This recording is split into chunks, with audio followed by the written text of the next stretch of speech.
ბათუმისგან განსხვავებით ქუთაისის კეთილმოსაწყობად ადგილობრივმა ბიუჯეტმა 65,000 ლარი გაიღო. 17 მეტრიანი ჰონკონგური ნაძვის ხე დავით აღმაშენებლის მოედანს ამშვენებს. 31-ში კი კონცერტი გაიმართება ქუთაისლებს ახალი წლის დადგომას დედაქალაქიდან ჩასული მომღერლები მიულოცავენ. როგორც მუნიციპალიტეტის წარმომადგენლები თანაქალაქელებს პირდებიან, 2011 წელს ქუთაისი განსაკუთრებით ლამაზი იქნება. სხვა უბნებისგან განსხვავებით ქუთაისის რეაბილიტირებული ისტორიული ნაწილი წინა საახალწლო დღეებში განსაკუთრებით მოირთო. ამჯერად ქალაქის კეთილმოწყობა ადგილობრივ ბიუჯეტს 65,000 ლარი დაუჯდა. ხელისუფლება თვლის, რომ ქუთაისი 2011 წელს ღირსეულად შეხვდება. ჩვენ ახლა ვიყოფებით ქუთაისის რეაბილიტირებულ ისტორიულ ნაწილში, სადაც ამ ბოლო პერიოდისთვის ტრადიციული და ქალაქისთვის კარგად შეთავსებული ნაძვის ხე აღიმართა საახალწლოდ.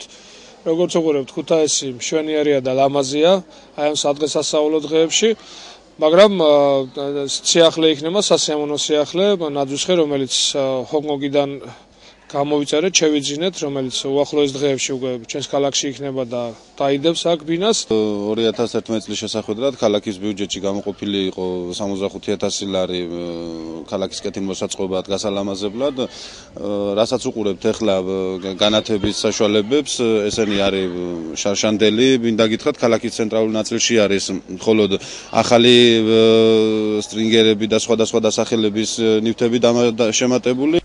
დავით აღმაშენებლის მოედანზე ლადო მესხიშვილის დრამატული თეატრის წინ ჰონკონგიდან ჩამოტანილი ნაძვი დაიდგმება. 17 მეტრიანი ნაძვის შესაძენად ადგილობრივი ბიუჯეტიდან 26,000 ლარი გამოიყო. ქალაქის ამგვარ მორთულობას ოპოზიციის ერთი ნაწილი ზიზილ პიპილოს უწოდებს და თვლის, რომ მოსახლეობისათვის საახალწლო განწყობის შექმნა სხვა ფორმით უფრო მისაღები იქნებოდა. ზიზილ პიპილოები, რაც დღეს ქვეყანაში ეგრევე გადმოდი ვთქვათ, პირობითად მრავლად გვაქვს, არა არგებს იმას, რაც ხდება ქვეყანაში, ანუ სოციალურ მძიმე ფონის შემოსუბუქებელი, ეს ვერანაირად ვერ იქნება და ქუთაისის მაგალითს, როდესაც ამ ზიზილ პიპილოებში 20-30,000 იხარჯება მის აწყობაში და 2 იმდენი მის მონტაჟში, ბუნებრივი ეს თანხები რომ მიმართულიყო სოციალურად დაუძლურებულ ადამიანებზე, ბევრად მეტი სარგებლის მომტანი იქნებოდა, ვიდრე ის მოჩვენებითი სილამაზეები, რაც დღეს გვაქვს ეგრერიგად მრავლად. 31 დეკემბერს ქალაქის ცენტრალურ მოედანზე ტრადიციული კონცერტი გაიმართება.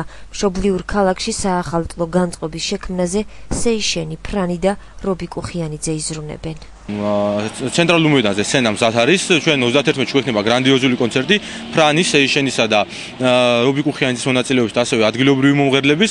ასევე 31 დეკემბერს გეგმავთ დავაჯილდოოთ წარმატებული სპორტსმენები, ახალგაზრდები და საზოგადო მოღვაწეები. მესამე ქვეით ბრიგადაში ჩატარდება კონცერტი ნიკოლ შოუსა და ვერიკო ტურაშვილის მონაწილეობით. მე მინდა ყველა ახალგაზრდას, ყველა ჩვენს თანაქალაქელს მოვუწოდო, რომ 31 დეკემბრის საღამოს შეხვდეთ ცენტრალურ მოედანზე, საკმაოდ კარგი საღამო იქნება, კარგი მონაწილეებით, ეს იქნება ერთ-ერთი ყველაზე კარგი ახალი წელი ქუთაისისათვის. ქუთაისური საახალწლო სამზადისის მიმართ მოსახლეობას არაერთგვაროვანი დამოკიდებულება აქვს. 31 დეკემბერს კონცერტი გვინდა უფრო გრანდიოზული იყოს, როგორც თბილისში და ბათუმშია და გვინდა ცნობილი ადამიანები ჩამოიყვანონ. ეს ყველაფერი კეთება ჩვენი მომავლისთვის, სიხალისე და რა ვქნათ, ახლა ზოგი გაჭირვებულია, მაგრამ იმგენსაც უსურვებთ, რომ გახალისებულიყვნენ და ჯანმრთელობა ქონოდეთ, რაც მთავარია. ძალიან მომწონს განათებული სუსკები, ძალიან ლამაზია, უფრო უკეთესი რომ იქნება, უფრო გამიხარდება. ძალიან მინდა რომ დავესწრო ამ საახალწლო კონცერტს. ქუთაისლები 31 დეკემბერს იტალიელი საოპერო მომღერლის კონცერტით ვერ ისიამოვნებენ. სამაგიეროდ ჰონკონგური ნაძვის ხის ცქერით დატკბებიან, რომელიც ადგილობრივ ბიუჯეტს საკმაოდ ძვირი დაუჯდა. როენა კახიძე, ზაზა იმნაძე, სპეციალურად მრავალკუთხედისთვის ქუთაისიდან, ტელეკომპანია რიონი.